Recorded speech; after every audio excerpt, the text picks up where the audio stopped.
morning, students.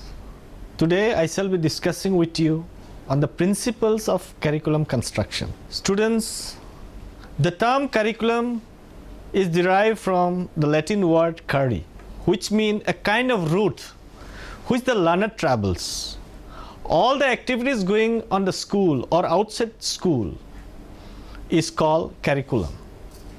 Before going into the detailed explanation on the principle of curriculum construction, I shall give you a few definitions.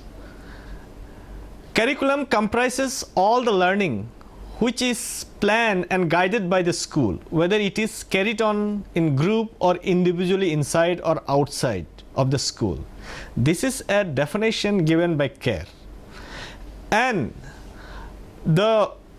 another definition which is given comprehensively by Cunningham is the curriculum is a tool in the hands of the artist to mold his or her materials according to his ideals in his or her studio.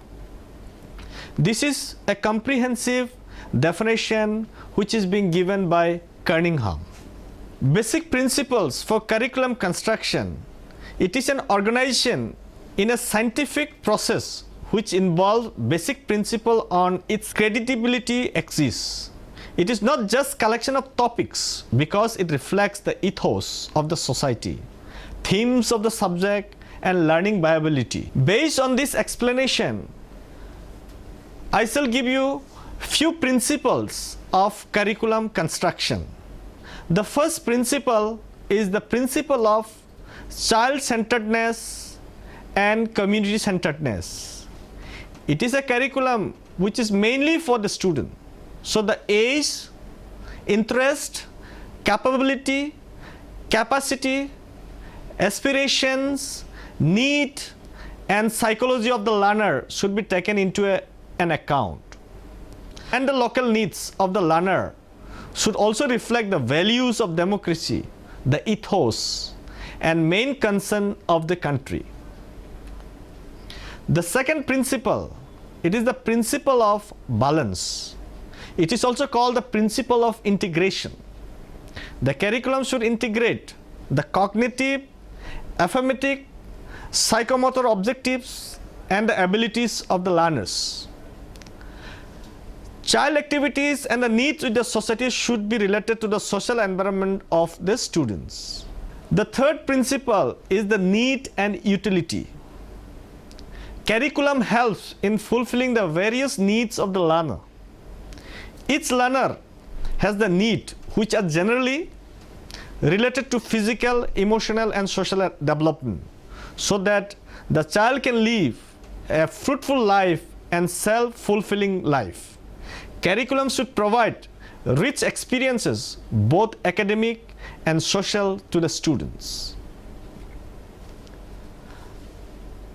The principle of creativity and preservation and variety is another principle which is required in the process of curriculum construction.